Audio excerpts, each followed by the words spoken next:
누가복음 17장 11절에서 19절까지 말씀입니다. 네, 오늘 묵상할 본문은 고침받은 10명의 나병 환자 중에서 사마리아 사람 한 사람만 돌아와서 예수님께 영광을 돌리고 감사의 고백을 하는 그러한 내용입니다. 이 기사는 누가복음에만 있는 내용이죠. 오늘 본문 11절을 먼저 보시면 예수님께서 예루살렘으로 가실 때 사마리아와 갈릴리 사이로 지나가셨다, 이렇게 말씀하고 있습니다. 유대인들은 사마리아 사람들을 이방인과 같이 취급을 했죠. 갈릴리에서 예루살렘으로 여행을 하려면 그 중간에 있는 사마리아를 통과해야 하는데 그들은 그 땅으로 지나지 않고 빙 둘러서 더 먼 곳으로 돌아서 갔습니다. 유대인들이 사마리아 사람들을 이방인 취급하는 데에는 역사적인 배경이 있죠. 북이스라엘이 하나님 앞에 범죄함으로 BC 722년에 아수르에 의해서 멸망을 당하죠. 그리고 이렇게 멸망을 당했을 때 사마리아를 정복한 아수르는 다른 정복 지역 사람들을 이곳으로 이주시켜서 통운 정책을 폈습니다. 그래서 이로 인해서 사마리아는 이방인들과 피가 섞이게 되고, 이 이유로 유대인들은 사마리아 사람들을 이방인 취급을 하게 됐고요. 이방인의 땅과 같이 부정한 땅으로 간주를 해서 그들과 상종하지 않고 그 땅을 밟지도 않았던 것입니다. 그런데 예수님께서 십자가가 기다리는 예루살렘으로 올라가실 때 사마리아와 갈릴리 사이로 지나가시다가 12절과 13절 말씀을 보면 한 마을에 들어가셨다, 이렇게 말씀하죠. 그런데 그때 나병 환자 10명이 예수님을 만나서 멀리 서서 소리를 높여 말하기를 선생님이여 우리를 불쌍히 여기소서, 이렇게 말을 합니다. 한센병이라고 하는 나병은 피부에 반점이 생겨나 점점 짙어지다가 궤양으로 발달하고 피부가 벗겨져 몰골이 흉해지고 몸이 마비되는 끔찍한 병입니다. 나병 환자들은 도시나 마을 안에서 사람들과 함께 거주하지 못하고 외곽 지역에서 격리되어 살아갔던 사람들이죠. 그리고 사람을 만나면 윗입술을 가리면서 부정하다, 부정하다, 이렇게 외쳐야 했습니다. 그래서 오늘 본문에 나오는 이 나병 환자 10명은 예수님께 가까이 나아오지 못하고 멀리 서서 지금 선생님이여 우리를 불쌍히 여기소서, 이렇게 소리를 친 것이죠. 그런데 여기서 문둥병자들이, 나병 환자들이 예수님을 선생님이라고 부른 것은 예수님에 대한 그들의 기대와 신뢰의 태도를 표현한 것입니다. 왜냐하면 지금 본문에 예수님을 일반적인 선생을 뜻하는 디다스칼로스가 아니라 누가복음에만 나오는 호칭, 곧 12제자들과 예수님의 제자들이 유일하게 사용한 에피스타테스, 즉 사령관 혹은 주인으로 불렀기 때문입니다. 오늘 한글 성경에는 선생님이여 이렇게 되어 있지만 헬라어로는 주인, 즉 주님, 이렇게 불렀다는 거죠. 그리고 우리를 긍휼히 여기소서라고 하는 이 표현은 오직 하나님만이 은혜와 긍휼을 베푸실 수 있기 때문에 하나님을 향하여 하는 간청인 것이죠. 그러면 이런 그들을 보시고 예수님께서 어떻게 하셨습니까?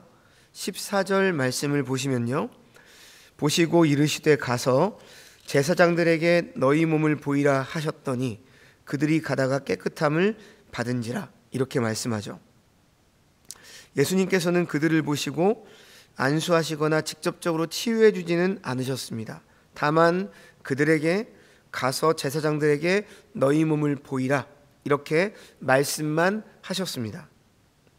율법의 규례에 보면 나병 환자가 나음을 받았을 때 곧바로 공동체로 돌아올 수가 없고 정결 예식을 거친 후에 공동체 속으로 들어올 수 있었습니다.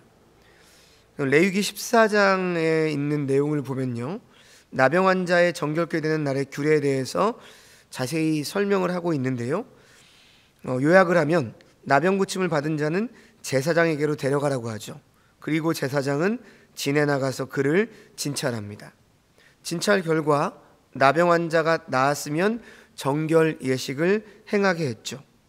그래서 율법에 정한 대로 정결 예식을 행한 후에 공동체 속으로 들어올 수 있었습니다.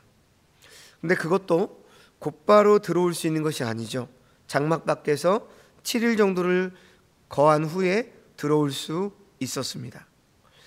예수님께서는 바로 이 구약의 이와 같은 규례를 따라서 긍휼히 여겨달라고 외치는 나병 환자 10명에게 가서 제사장들에게 너희 몸을 보이라 이렇게 말씀하신 것입니다. 그런데요, 여기서 흥미로운 것은 예수님께서 나병 환자 10명에게 하신 가서 제사장들에게 너희 몸을 보이라고 하신 이 명령은 이미 치유받은 나병 환자들에게 요구되는 절차였다라고 하는 사실입니다. 예수님께서는 그들의 나병을 고쳐주신 후에 이런 명령을 하신 것이 아니죠. 그들의 간청을 듣고 이 명령을 하셨습니다. 예수님께서 가서 제사장들에게 너희 몸을 보이라고 하신 이 말씀은 이미 그들의 나병이 치유된 것을 전제로 하고 있는 것이죠. 예수님께서는 그들의 나병이 치유를 예상하고 행동하도록 곧 아직 일어나지 않은 사실에 근거해서 이 나병 환자들에게 명령을 한 것입니다. 다시 말해서 곧 현실이 될 실제에 따라서 행동하도록 지금 명령한 것이죠. 이제 말씀을 들은 나병 환자 10명은 예수님의 말씀에 순종하여 제사장에게 자신들의 몸을 보이기 위해서 갔습니다. 그런데 그들이 예수님의 말씀에 순종해서 제사장에게 몸을 보이기 위해서 가다가 어떤 놀라운 역사를 경험했죠? 그들이 예수님의 말씀에 순종하여 제사장에게 몸을 보이기 위해 가다가 자신들의 나병이 깨끗이 나았음을 받은 것입니다. 참으로 놀라운 일이죠. 예수님의 말씀에 순종해서 제사장에게로 가는 도중에 자기들의 몸이 나은 것을 확인한 그들의 기쁨이 어떠했겠습니까?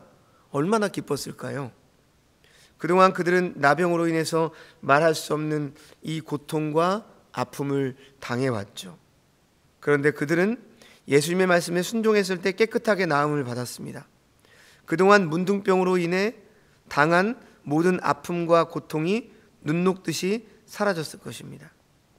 이제 그들은 사랑하는 가족에게 나아갈 수 있게 됐습니다. 집 밖에 혼자 살지 않아도 됐습니다. 돌에 맞아 죽을 일도 없고 소외당할 이유도 없어졌죠. 그들은 정상적인 사람으로서 모든 일상을 회복할 수 있게 되었습니다. 그런데 고침받은 나병 환자 10명 중에서 본문을 보시면 누구만 예수님께 돌아와서 영광을 돌립니까? 15절 16절을 보십시오. 그 중에 한 사람이 자기가 나은 것을 보고 큰 소리로 하나님께 영광을 돌리며 돌아와 예수의 발 아래 엎드려 감사하니 그는 사마리아 사람이라. 고침을 받은 10명의 나병 환자 중에 사마리아인 한 사람만 자신이 나은 것을 보고 큰 소리로 하나님께 영광을 돌리며 돌아와서 예수님의 발 아래 엎드려 감사했습니다. 예수님의 능력과 권위가 대단히 강력했기 때문에 백부장의 종이 치유된 장면처럼 그는 멀리서도 치유를 받았습니다. 말씀에 순종했을 때 놀라운 주님의 능력을 체험했습니다. 그는 예수님의 능력과 권위를 경험하고 하나님께 영광을 돌리며 돌아와서 예수님의 발 아래 엎드려서 감사를 표하고 있는 것이죠. 그런데 지금 15절에서 말하는 이 돌아와라고 하는 말은 헬라어 원문으로 포스트레페인이라고 하는데요. 이 단어는 누가가 좋아하는 단어입니다. 사복음서에서 이 단어가 22번 사용이 되는데요. 그 중에 21번이 누가복음에서 등장을 합니다. 그러니까 여기서 나병 고침을 받은 사마리아인이 예수님께로 돌아오는 이 구체적인 행동은 회심해서 믿음으로 돌아오게 된 것을 상징하고 있는 것이죠. 그가 예수님께로 돌아와서 하나님께 영광을 돌리게 된 때는 제사장에게 가서 자신의 몸을 보이고 제사장이 깨끗하게 된 것을 선언했을 때가 아닙니다. 자기가 나은 것을 보았을 때죠. 그는 치유를 받고 더 이상 나병 환자들이 머물러야 했던 안전지대에 있을 이유가 없어졌습니다. 그래서 즉시 예수님께 돌아와서 그 발 아래 엎드려 감사한 것입니다. 지금 본문에서 하나님께 영광을 돌리는 것은 누가복음의 핵심적인 표현입니다. 이 표현은 마태복음과 마가복음에는 한 번만 사용되는 데에 비해서 누가복음에서는 무려 8번이나 이 문구를 사용하고 있습니다.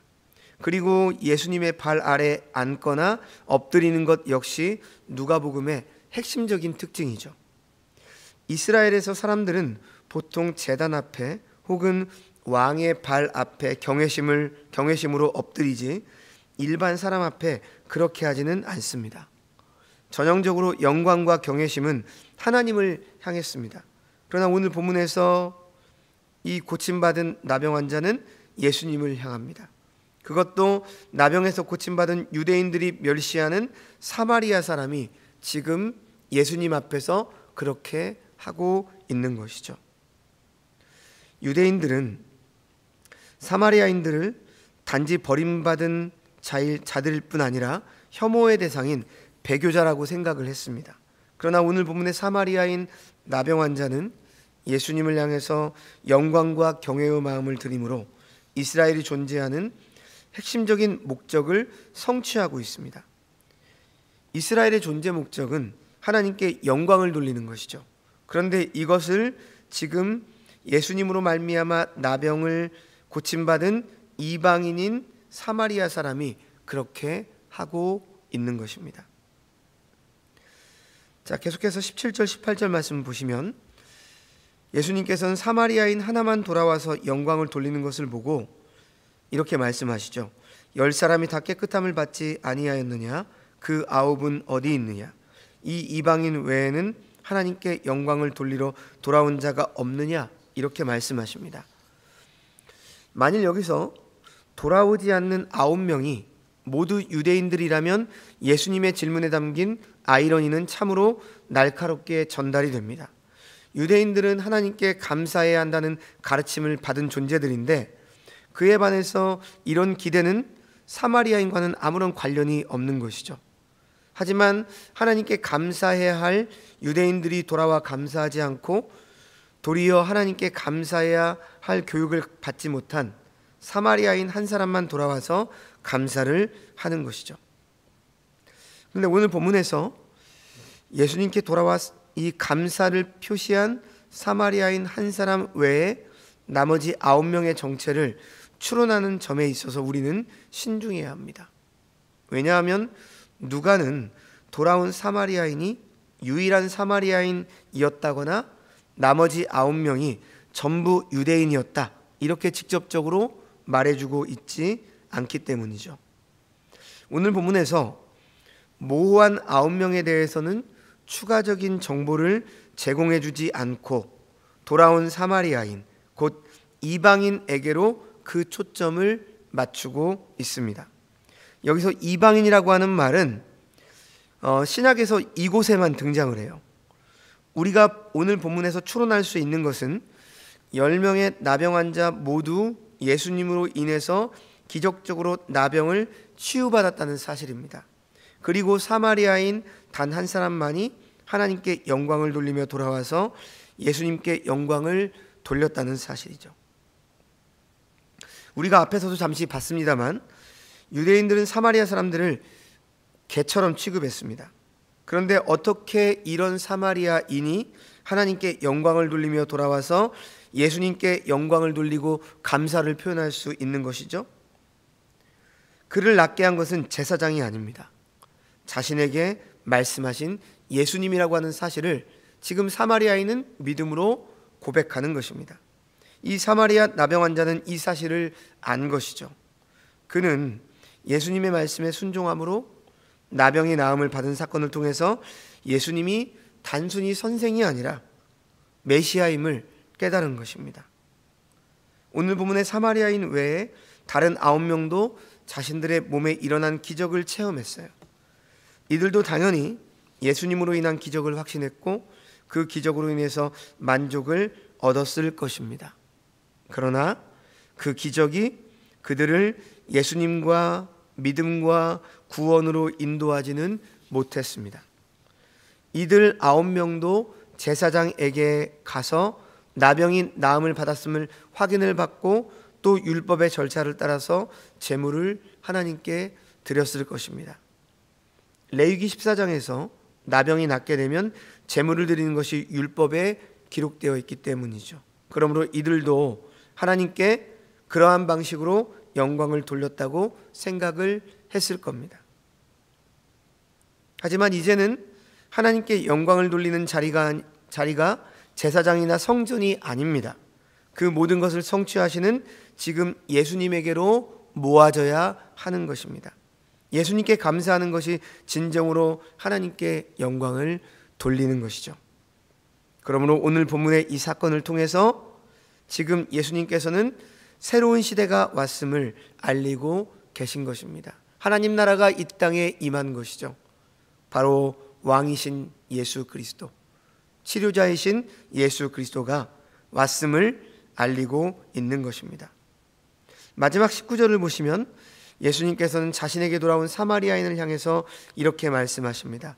그에게 이르시되 일어나 가라, 내 믿음이 너를 구원하였느니라 하시더라.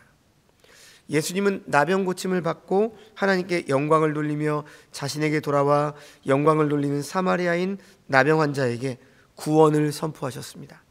일어나 가라, 내 믿음이 너를 구원하였느니라. 이 표현 또한 누가가 좋아하는 복 선언이죠. 예수님께서는 사마리아인의 믿음을 인정하셨습니다. 내 믿음이 너를 구원하였다라고 하는 표현은 누가복음에서 총 4번 등장을 해요. 누가복음 7장 50절에 보면 죄 많은 여인에게 이 말씀을 선포하셨고요. 8장 48절을 보면 혈루증 걸린 여인에게 이 말씀을 선포하셨습니다. 그리고 오늘 본문에서 사마리아인 나병 환자에게 이 말씀을 선포하셨고, 그리고 이제 18장 42절에 보면 여리고에서 거짓 맹인에게 이 말씀을 선포하십니다.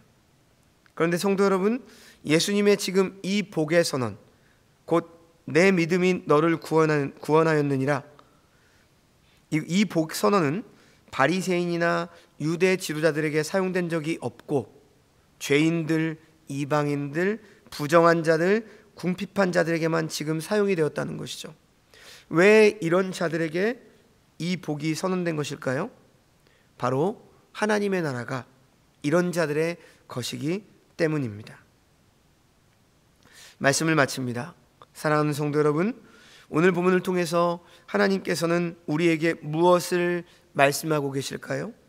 그것은 바로 오늘 말씀을 통해서 예수님이 이루시는 하나님 나라가 어떤 것인가를 보여주시는 것입니다. 유대인이나 사마리아인이나 나병에 걸리면 다들 격리됩니다. 여기서 무슨 차별이 있을 수가 없죠. 우리 인생이 거룩한 하나님 앞에서 이런 나병 환자의 부정함과 조금도 다를 것이 없는 부정한 자들임을 알지 못하는 한 우리 인생은 껍데기만 꾸미다가 한평생을 보내는 것입니다. 사랑하는 여러분, 오늘날 우리는 어떠합니까? 오늘날 우리의 몸과 마음이 어디를 향하고 있습니까? 성령 하나님께서 우리에게 은혜를 주셔서 우리가 오늘 본문의 나병 환자 같은 자임을 알게 하여 주시기를 원합니다. 그래서 우리가 겸손히 주님 앞에 나아가 주님의 말씀을 믿고 신뢰함으로 영적 나병이 치유받고 온전케 되게 하여 주시기를 간절히 원합니다. 우리가 사마리아인 나병 환자와 같이 주님께로 돌아와서 그 발에 엎드려 감사하는 삶을 살아가는 주의 백성들이 다 되시기를 주님의 이름으로 축원합니다. 기도하겠습니다. 하나님 아버지, 오늘 말씀을 통해서 우리가 고통의 문제를 해결받는 것으로 단순히 끝나지 않고 영원한 생명을 주시는 주님께 늘 나아가 엎드려 감사하는 삶을 살아가게 하여 주옵소서. 주님께서 주시는 것을 당연한 것으로 여기지 않고 모든 일에 감사를 생활화하는 믿음의 사람이 되게 하여 주옵소서. 그래서 구원받은 사람으로서 하나님 앞에 언제나 영광을 돌리며 살아가는 주의 백성들 되게 하여 주옵소서. 모든 말씀 예수님의 이름으로 기도합니다. 아멘.